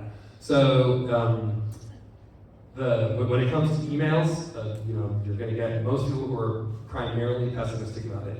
When you go into public, when I knocked on doors in the museum district, I got a lot of people who were like, oh yeah, I love it, it's dense here. I think we need more homes. The people that are more, but they're not sending emails, right? So I do believe that the nicer your neighborhood, the more comfortable you are, the more you're going to say I only see downside here. Why are you even trying to do this? I don't really see the benefit. And so it's much easier to be skeptical. It makes much more skeptical, the better we have it. So this is part of why, and I respect that, and it's part of why I live here too. I don't want to ruin this neighborhood that we're in. So I do think that I hear a lot from people who are the most nervous, and so I've been making sure that we pass this in to make it better, shrink it, reduce it, add protections, scrutinize the case. So I've held up individual projects, and a similar thing is we have to take a similar approach to this bigger one as well. Slow things down, make sure we always questions. One in the back? I do apologize. Whitney wanted to get. Yeah, I would love to get through these questions since a lot of people took the time to write them in advance. So it's only 7 more questions. Yeah. Oh, wow. And they're kind of almost the same, so Okay. maybe you'll answer it. Yeah, can we kind of do a little more precise on the answer? All right, I'll talk back. So, how does the code refresh? So these questions are really about the code refresh and housing density and affordability. So how does the code refresh make housing affordable without devaluing existing houses and losing the current tax revenue? Does code refresh promote renters versus owners? And also, have you read the Virginia Housing Commission's report on whether upzoning needs to increase consideration of affordable housing? If not, they have it. I do think that study was one that said, hey, people upzoned and no one even built anything. I think was what that study said. All right, thanks. Which actually goes to the question of is that good news or bad news? If you upzone it, nobody builds anything. But it depends on what you're hoping for. The other question was if building more homes reduces prices, does that mean that it reduces my home price? Is that bad? Our home prices are going up and up and up. Anything we can do to slow them down is a good thing. So, not anything. I take that back. You don't want to ruin neighborhoods. But which is the question here at hand, right? So, if we can use supply and other tools to decrease the demand pressure that is just creating a bubble, that is a good thing, right? If we do it by ruining neighborhoods, that's a bad thing, right? And so, but the case that, you know, there's a study by Pew that people have been sending me as well that showed that, you know, building market rate homes had the biggest, you know, price impact on lowering the price of low cost rentals. And the story there was that, you know, by allowing the wealthy people more places to go, they would stop gentrifying the lower places. That's one more set of data in a discourse of like data from other cities and places, and you know, you can say who funded which story, and that's an important thing to look at. So, but there is a story there where market rate stuff can incredibly help affordability. It's part of a multi-pronged approach. There's another question in that as well. Oh, renters. So it's very, you can't zone for like not renting, right? So that is very difficult. But yeah, we could do other, so zoning itself, you can't say this zoning is for ownership only. So the code refresh in zoning is not going to be a tool that can dictate home ownership. We have to go to other programs for that, like whether it's some type of gap grant funding for condos or things like that. But the zoning, the laws about zoning don't allow you to enforce ownership versus renting. You can imagine that a duplex is kind of more rentable than ownable, but you can condoize it, but we can't force that. Can you just kind of talk about how does rezoning like benefit the lives of the current people that live there right now? And also, can you discuss, is the code refresh a way to get rid of the SUP process? How will people kind of give public input to new developments? Okay. So the SUP thing, anytime somebody wants to go above and beyond their zoning, they will have to get an SUP, and that process will still exist. So anytime somebody says the zoning here doesn't work and do something special, there will be public engagement for something like that, and that will always be the case. And so, but for something that is like minor, when someone says, "Hey, I've got a house, I think I can fit 2 houses here," something like that.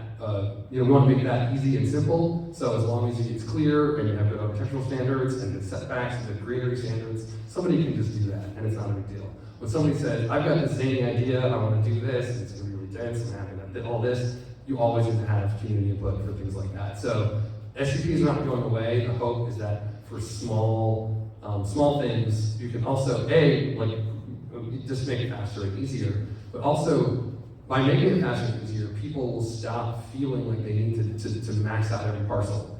Because once you're in SUP, then you say, "Oh, well, why don't I try to get 4 or 6 on here? Like I'm already going for it. Let me see what I can get." Instead, you say, "Hey, we're gonna make it easy. You can put 2 homes there, and we'll make you wait a year. If you want to go further than that, it's gonna take a whole extra year." So that also, by making something reasonable, you can reduce the number of times people try to make something special and max it out, take everyone's time and create a big fight. So as long as you have predictable, fair, good standards, that's the case where you can point to it and say, "Let's make that easy." So in line with like people giving public input, can you discuss like the makeup of the planning commission, not planning commission, but makeup of code refresh? Why are these the same people? Like who are these people making the decisions? Who picks them?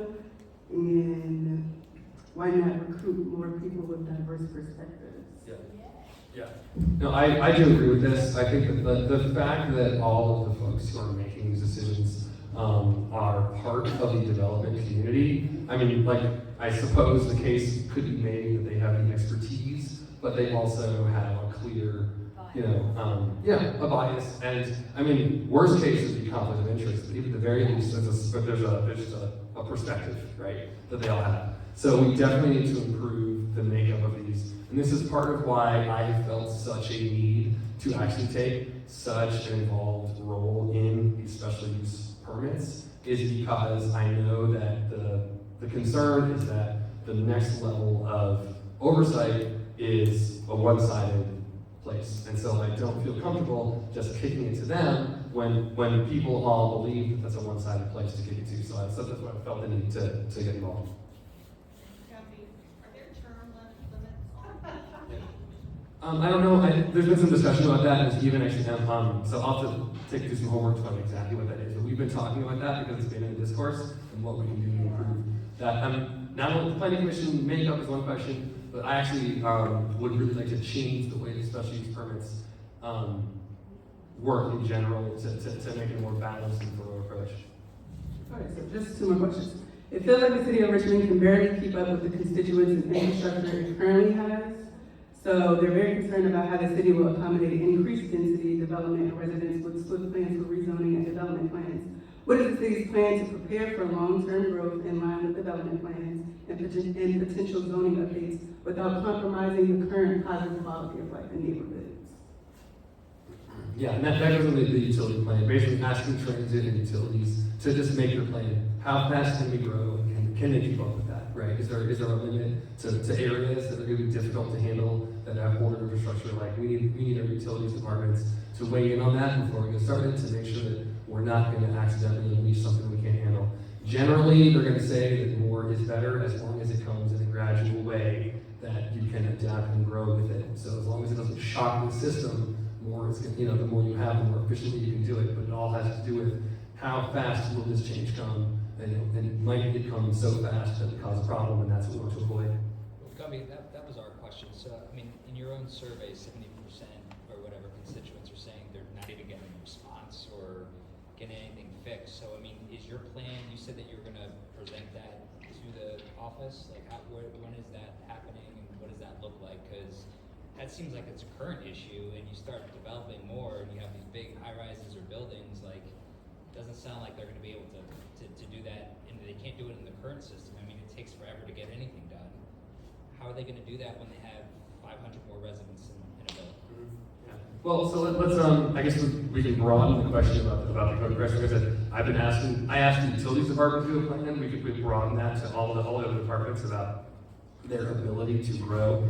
Generally, what I expect I'm gonna hear is, as long as the growth is gradual, we can always scale up and scale up and scale up, and we can do better and better. Now, and with better management, which we can do right now, we can improve the services. So the focus of the survey is, here's your targets for better management. When it comes to serving more people, because the opposite would be like, oh, let's shrink the city so we have fewer people to serve. Like, you would see, well, that clearly wouldn't work. You'd shrink the tax base, you'd shrink commerce. You don't want to do that. So you don't want to freeze the city. If you do want to grow, you just want to make sure that you're growing slowly enough that things can adapt, services can keep up, utilities can keep up. So as long as we have a realistic idea about how fast we can manage to grow, I think that's going to be the answer. I don't think freezing the size of the city would be the answer. You do want to get more people here to get more funds. You just want to be careful about not dropping too many people in at once in the wrong place. Yeah. And can I just add one thing too? I think even in preparation for December for the next meeting, I think one thing that would help, and this kind of that ladders into a little bit bigger picture thing that would be helpful as we talk about this topic, is that in the narrative, no matter whether you're listening to a podcast or in these meetings, there seems to be a consistent, very rosy picture and positive statistics coming out of the other cities that have been studied. So I think one thing that would help this conversation is just spill the tea. What did not work well in these other cities? What are the challenges that they face that Richmond is actually going to learn from? Because the infrastructure, it's not just limited to that one bullet on a slide. It bubbles into a bigger picture, which is, how is Richmond staging this? And then also, with the rezoning, does it have to be all of the changes at once, or can that come at a phased approach too, where it helps with a more gradual process? So you're not changing the quality of life right off the bat and adding a 72 unit place when you have 4 townhouses and they're not all occupied just down the block. So I think those kind of things would be really helpful to bring to the conversation, just to know, A, that they're being talked about, B, how is Richmond learning from the things that didn't go well in these other development projects, instead of just the economic statistics, because anybody can Google that. So I think it's just really getting to the root of how are we thinking about the phases, and then with zoning, can you do a phased approach where you just zone certain areas of the city, let some time pass, and make sure the city can actually handle that and learn from each phase at a time, and then if that goes well, then you can take into account what the city's actually learned into the next phase, and you kind of scale it up that way, so that it's not just all, either it's a small change or a big change. You learn as you go. Why can't we do something like that? Yeah, and these are great suggestions that I think we should take back. Let's get the bad news too. I actually asked a constituent to send me a bunch of case studies about articles about, they felt that Brooklyn had done a bad job, building out, right? And so it's like, send me studies, send me the news stories, what did they mess up? Let's get that, let's get those conversations front and center, so we can be honest about, the types of mistakes that can come from these low-hanging projects, not just the rosy stuff. And then phasing stuff in, that's a great idea, and I think that, let's add that into the conversation, and part of that would also be related to the evidence of, does simply upzoning lead to fast building, or is there other things that actually do it? Is it certain types of funding? Is it certain types of, other planning that creates a building boom, or does upzoning alone even do it? So, that would be, and if it does, and if it's too fast, something like a timed-down approach could be a great idea. Last question, but it's not really a question. So instead of blanket no zoning, could you add qualifications to new zoning, such as must show development plan, because that considers environmental factors, development architecture factors, and keeping the architecture of that area, and the city infrastructure supports the new building. If not, make improvements to the infrastructure paid for by the developer. And then we'll take more questions. I actually didn't understand the question. They just gave suggestions. Alright, well, those sound great. Let's take those as homework and add them into the mix, but I didn't follow that. I actually think maybe we should be good to clear out the building. We can just go to the outside free-for-all where we all mob together outside because Mr. Busy needs to close the school. I think we have time to do that. Can I just say one thing? Okay. The evidence, from other cities is important, but would it be wise to choose cities that are comparable to Richmond in terms of historic significance? I would not say Tyson's or Austin are really old. Great point. Yeah, I think the suggestion was to make sure that we looked at the cities that were comparing similar cities with the type of history that we have. That's a great point. Yeah. Let's go and chat outside the front door here. I hope it's not raining, but thanks Mr. Music, thanks for Mayor Munson for having us. Thank you all for being so thoughtful.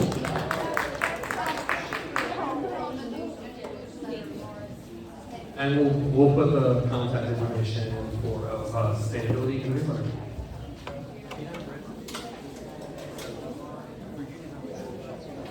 It's fair review, but I'm trying to be